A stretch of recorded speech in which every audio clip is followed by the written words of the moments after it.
आप जानते हैं ना सर। मिनिस्टर तो आप ही है ना? हाँ वो तो स्टैंडर्ड अगर गिरा है तो आप क्या करें? अरे तू कुछ बोलना। सभी अपने बच्चों को इंग्लिश मीडियम स्कूल में पढ़ाना चाहते हैं सर। तो गवर्नमेंट इंग्लिश मीडियम स्कूल क्यों नहीं शुरू करता? हम ही लोग तो सरकार है ना, और लोगों की जरूरतें पूरी करना हमारा काम। यू नो व्हाट, अगर हम सबके लिए इंग्लिश मीडियम स्कूल बना दें जिसमें मिनिमम फीस हो, मुझे यकीन है बहुत सारे बच्चे एडमिशन लेंगे। We'll look into it, sir. इस एकेडमिक ईयर में हम हर डिस्ट्रिक्ट में 2 ऐसे स्कूल शुरू करेंगे। हम अवेयरनेस प्रोग्राम चलाएंगे। We'll multiply the schools next year. We'll look into it, sir. देखने के लिए इसमें क्या है, बस काम करो अब जिसकी जरूरत है। Now coming to the private schools. कुछ schools में 5th स्टैंडर्ड की फीस है 1 लाख, 6th स्टैंडर्ड की 1.5 लाख, 7th स्टैंडर्ड की 2 लाख, 10th स्टैंडर्ड की 3 लाख। हाँ, ये कौन सी पढ़ाई पढ़ रहे हैं? इनमें से एक स्कूल की बात करते हैं। ये ऑफ द रिकॉर्ड है, off the record. P B high school. ये सब अच्छा बात है। ये अपने बच्चों के फ्यूचर के लिए बहुत ही अच्छा है। तो अभी छोड़ेंगे नहीं। क्या हुआ? ये लो, आपको नहीं पता, ये स्कूल एजुकेशन मिनिस्टर का ही है, परब्रह्म पीपी स्कूल्स। ये सारे हाई स्टैंडर्ड स्कूल्स हैं सर। यहाँ के भी बहुत सारे बच्चे इन्हीं स्कूलों में पढ़ते हैं, उन्हें भी डिस्काउंट देते हैं सर। आपको पता है ना, हमारे देश में एजुकेशन नॉन प्रॉफिटेबल है। विद्या को व्यापार बना के पैसे नहीं कमाए जा सकते। ये एक पनिशेबल ऑफेंस है। हिंदी में क्या कहते हैं इसे? दंडनीय अपराध सर। दंडनीय अपराध। मतलब ये हुआ कि स्कूल कॉलेज बना के हम उससे पैसे नहीं कमा सकते ना। ये क्या किया पीबी साहब, मुझे तो इस बारे में पता ही नहीं था। इसका मतलब लाखों रुपए फीस कमाने के बाद भी आपके पास एक भी पैसा नहीं बचेगा। अरे क्या सैक्रिफाइस किया है सर। क्यों सर, है ना ये बहुत बड़ा बलिदान।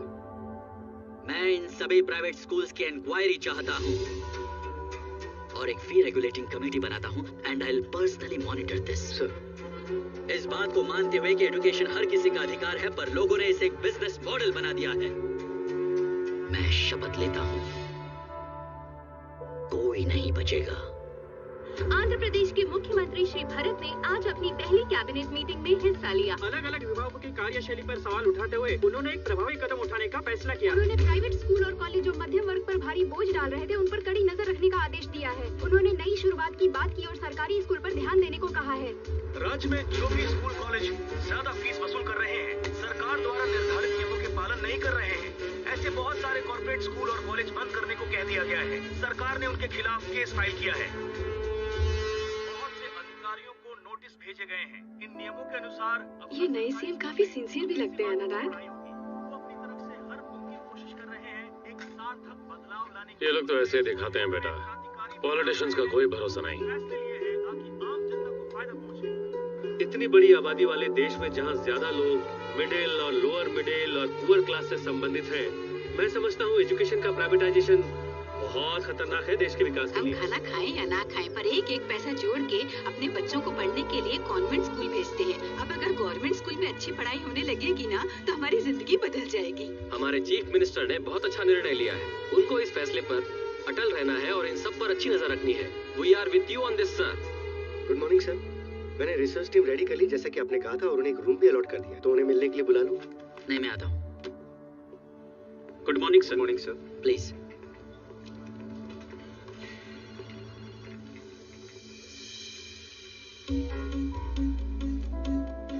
सर, सुधीर, कैलाश, रोहन, बासुमती और स्वप्ना, ये लोग सिविल्स की तैयारी कर रहे हैं सर। ये रिसर्च इनके लिए भी यूजफुल होगी सर।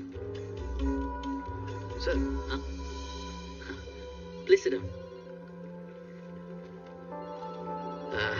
हमारे जो की इश्यूज हैं, उस पर मुझे डिफरेंट कंट्रीज, स्टेट्स, उनकी पॉलिसीज, मेथड्स, इन सब का डेटा चाहिए।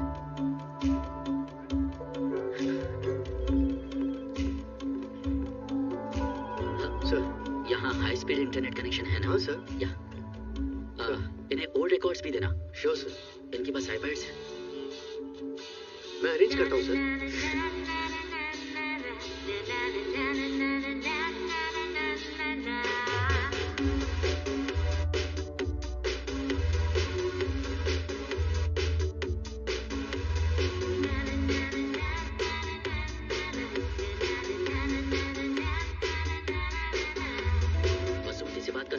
बात कर रहा है? मेरा नाम भरत है सर, मैं उसका फ्रेंड हूँ। तुम्हारे फ्रेंड भरत का phone. Hi sir.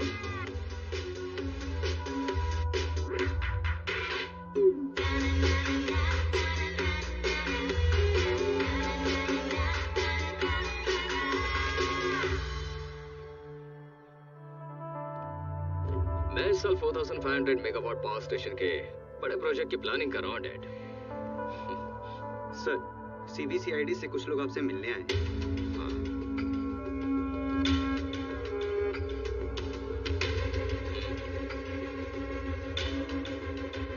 Hello sir, Arvind आचार्य, एडिशनल डीजी CID। आप पर आय से अधिक संपत्ति का केस फाइल हुआ है। मैं इस केस को साफ सुथरे और ट्रांसपेरेंट तरीके से इन्वेस्टिगेट करना चाहता हूँ। आपका सपोर्ट चाहिए मुझे। जरूरत पड़ने पर आपको CBCID ऑफिस आना पड़ेगा और बेहतर होगा आप इसके बीच में ना आए। यही बताने आया था।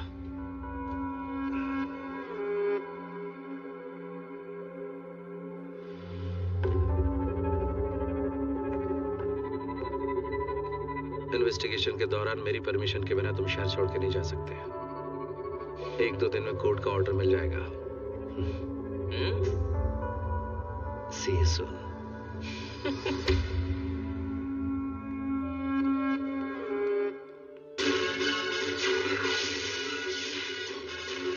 आप जानते हैं कि ऑपोजिशन लीडर के बेटे मनोहर के ऊपर काफी सारे चार्जेस लगे हुए हैं। सरकार ने ये केस CBCID को सौंप दी है। आप इसके बारे में क्या कहेंगे? पहले मीनाक्षी जी। ये हर तरीके से सरकार का बहुत ही ज्यादा कायराना और शर्मनाक फैसला है। बदले की राजनीति है, क्योंकि हम सरकार के हर काम पर सवाल उठाते हैं ना। कितने शर्म की बात है, विपक्ष का मुंह बंद करने के लिए सरकार ने ये केस ओपन किया है। प्रजातंत्र में बदले की राजनीति करना, उकसाने की राजनीति करना ठीक नहीं है। इस केस को ओपन करने में सरकार की मंशा चाहे जो भी रही हो, पर साफ दिख रहा है कि वो विपक्ष की आवाज को खत्म करना चाहती है।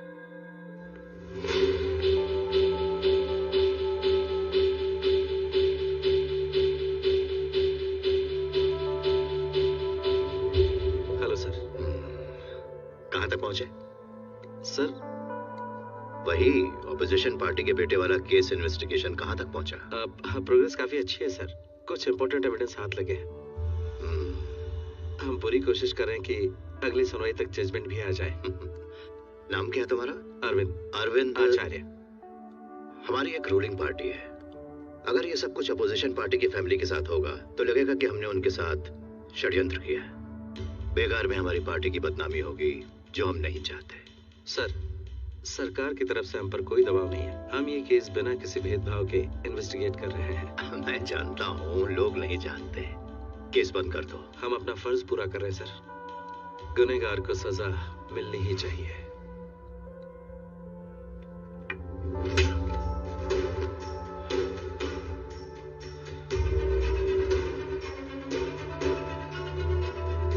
सबका दिमाग खराब हो गया है। पहले तो ऐसा नहीं होता था। कुछ भी करने से पहले एक बार अच्छा बुरा तो सोचना चाहिए ना। तुम लोग जो भी करते हो उसका जवाब मुझे देना पड़ता है। तुम्हारे घर पर तुम्हारी बीवी भी है, तो बच्चे स्कूल भी जाते हैं। जिस पोजीशन पर तुम आज हो, थोड़ा डरना भी चाहिए। जमीन पर ही रहो। केस बंद कर दो।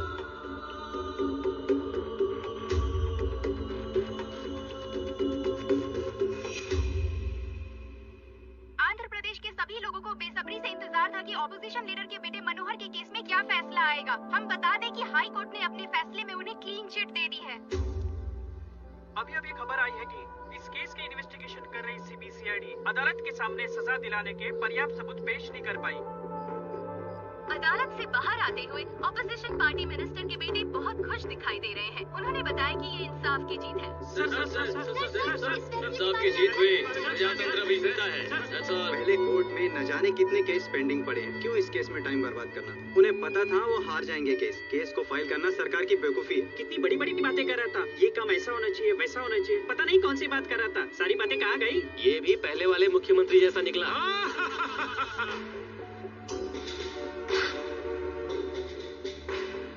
इस केस को लेकर CBCID के रवैये पर सवाल उठने लगे हैं कि उन्होंने अदालत में सबूत पेश नहीं किए। तमाशा कब खत्म होगा? इस देश में कभी किसी राजनेता को सजा होते हुए मैंने तो नहीं देखा। एक पार्टी सत्ता में आती है तो दूसरी को बचाती है और दूसरी वाली पहले वाली को। एक्टर भी ऐसी एक्टिंग नहीं कर सकते। लगे रहो, लगे रहो। सत्ता में चाहे कोई भी पार्टी आए, राजनेताओं को कभी कोई कुछ नहीं कहता। सब मिले हुए हैं। आम लोग और राजनीति के जानकार इस बात को लेकर बहुत गुस्से में नजर आ रहे हैं।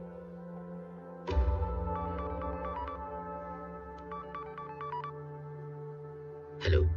शाम को घर पर एक छोटी सी पार्टी रखी है। कुछ खास मेहमान भी आ रहे हैं। उनके आने से पहले तुम्हें यहाँ होना चाहिए। मैं तुम्हारा इंतजार करूंगा। सारे काम छोड़कर आ जाना।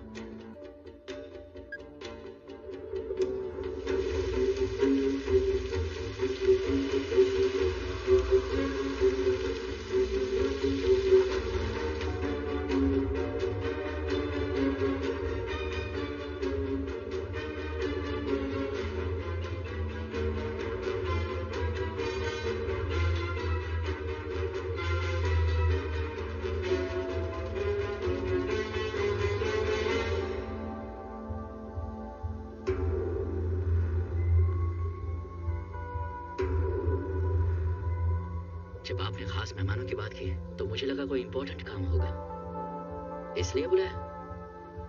बात यह है कि जब से तुम सीएम बने हो इन लोगों से मिलने का मौका ही नहीं मिला, इसलिए इन सब लोगों को यहाँ बुला लिया। ये ऑफिशियल मीटिंग नहीं है, इसलिए सारी परेशानी भूलकर फ्री हो जाओ। जो कहना है खुलकर कहो। क्या लोगे? कॉफी। जो नाम हमने इतने सालों में कमाया तुमने कुछ ही दिनों में कमा लिया। किस्मत वाले हो। राजनीति में देखा जाए तो ये कोई आसान काम नहीं है। तुमने आम लोगों को, ऑफिसर्स को परेशान किया, बिजनेसमैन को परेशान किया, कॉन्ट्रैक्टर्स को परेशान किया। वो सब चल जाएगा, लेकिन राजनेताओं के साथ ये बिल्कुल नहीं चलेगा। हम सत्ता में हैं तो तुम्हें बचाएंगे, तुम पावर में हो तो हमें बचाओगे। ये हमारा एक एग्रीमेंट है। शरीफ लोगों के एग्रीमेंट के बारे में सुना था मैंने, लेकिन ऐसी घटिया एग्रीमेंट के बारे में कभी नहीं सुना। और हम चाहे कुछ भी बोल दें, तुम हमारी बुराई करो या फिर हम तुम्हारी बुराई करें, एक दूसरे पर चिल्लाओ, गालियां दो, लेकिन यहाँ टेंशन लेने की कोई जरूरत नहीं है। ये अपनी असेंबली है, यहाँ पर हम सब एक जैसे हैं।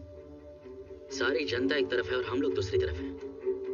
अच्छे कामों के वक्त हम लोग अगेंस्ट हो जाते हैं और बेईमानी के कामों में तुम कह रहे हो कि हम सब एक हैं, यानी कि हम जनता को बेवकूफ बना रहे हैं। बेटा मिल बैठकर बात सुलझा लेंगे, कोई रास्ता तो निकल जाएगा। पार्टी के कार्यकर्ताओं को जोड़े रखना है ना, वोटर्स और फैमिली की देखभाल भी तो करनी है ना। और कॉन्ट्रैक्टर को थोड़ी बताएंगे, इन्हें बजट में कैसे दिखाएंगे? अगर दिखा दिया तो ऊपर का रास्ता खुल जाएगा। एक एमएलए की सैलरी 2 लाख से ज्यादा है। सारे बिल फ्री, खर्च फ्री, फोन फ्री, घर फ्री। जीने के लिए और क्या चाहिए तुम्हें? मार दिया।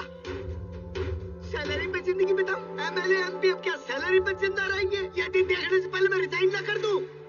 लोगों की सेवा करने के लिए बहुत सारी सामाजिक संस्थाएं हैं, पर हमारे लिए कौन सोचेगा? हमारे पास तो कोई परमानेंट जॉब भी तो नहीं है। पावर में रहते हैं तो थोड़ा बहुत कमा लेते हैं, उसी में से कुछ बचाकर अपने आने वाले दिनों के लिए रख लेते हैं। मैं पिछले 50 सालों से किसानों के अधिकारों की लड़ाई लड़ रहा हूँ, पर अभी तक कोई हल नहीं निकाल पाया। पर मैंने हार नहीं मानी, फिर से लग गया। अगर हर चीज रातों रात हो जाया करती तो प्रॉब्लम ही क्या थी? जब से आया हूँ सब परेशान है कि हमारा क्या होगा, हमारी पार्टी का क्या होगा, पर किसी से ये नहीं सुना कि जनता का क्या होगा। आप 70 से ज्यादा होंगे सर? मैं 78 साल का हूँ। फिर तो आप थोड़ी ज्यादा गर्मी से भी मर सकते हैं। सिर्फ 2 डिग्री टेम्परेचर बढ़ जाने से। किस फ्यूचर की बात करें आप? आने वाली जनरेशन्स और किसानों के बारे में सोचिए सर। हम बेवकूफ हैं कि इतने सालों से राजनीति कर रहे हैं। हमारे ना चाहने और मना करने के बावजूद आपने इसको सीएम बना दिया। और भैया जी आपका साथ देने के बदले में हमको ये मिल रहा है। मेरा नाम भरत है। मैंने ईश्वर को साक्षी मानकर इस स्टेट के मुख्यमंत्री पद की शपथ ली है। मैं लोगों को न्याय दिलाऊंगा। मेरी हर चीज, मेरा हर काम सिर्फ लोगों के लिए होगा और ये शपथ मैं पूरी करके रहूंगा। वादा तो हम भी पिछले काफी सालों से कर रहे हैं। बड़ी बड़ी बात हम भी किए हैं। बड़ी बातें तुम्हारे लिए होंगी, पर और मेरे लिए ये मेरा वादा है जो मुझे हमेशा हमेशा याद रहेगा। पर मेरे केस में तेरे वादे का क्या हुआ है? गैर कानूनी तरीके से मैंने हजारों करोड़ों कमाए हैं। जो भी मेरे रास्ते में आया मैंने उसे नहीं छोड़ा, काट के फेंक दिया। तूने केस सीबीसीआईडी को सौंप दिया। नो प्रॉब्लम, कोई भी प्रॉब्लम नहीं। देखो ना, मैं यहाँ पर ऐश कर रहा हूँ। किसने कहा खत्म हो गया? जिसने भी कहा यकीन मत करना। भारत, राजनीति में कभी कभी इस तरह के इश्यूज आ जाते हैं। ये कहने की बजाय कि ये इस केस से बच गए, हमें ये कहना चाहिए कि तुम बच गए हो। आजकल तुम जो कुछ भी कर रहे हो उससे लोगों की उम्मीदें तुम्हारे साथ बहुत बढ़ गई हैं। एक स्टेज पर पहुंचने के बाद तुम भी उनकी इच्छाओं को पूरा नहीं कर पाओगे, फिर कहां जाओगे तुम? इस केस में अगर तुम हार जाते हो तो होगा कुछ नहीं, लेकिन लोगों की उम्मीदें कम हो जाएंगी। वो बस यही सोचेंगे कि ये लोग राजनेता हैं, कुछ दिन नाराज रहेंगे, फिर भूल जाएंगे और फिर से अपनी जिंदगी जीने लगेंगे। सबको साथ लेकर चलो और सत्ता का सुख भोगो। ऐसे घटिया लोगों को बचाकर आपको लग रहा है कि आप कुछ महान कर रहे हो।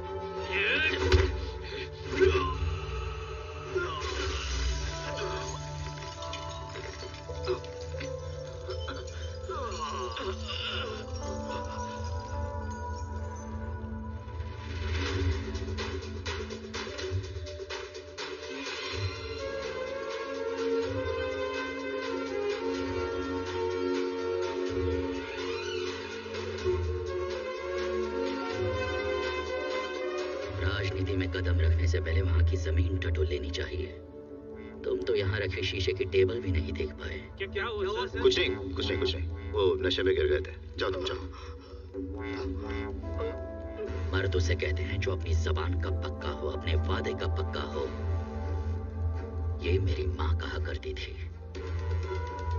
मुझे यकीन है आप सभी की माएं भी यही कहती होंगी। 16 आने सच। पर तुम में से किसी ने भी अपने माँ की बात सुनी नहीं।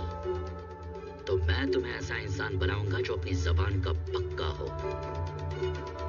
ईश्वर को साक्षी मानकर मैं शपथ लेता हूँ।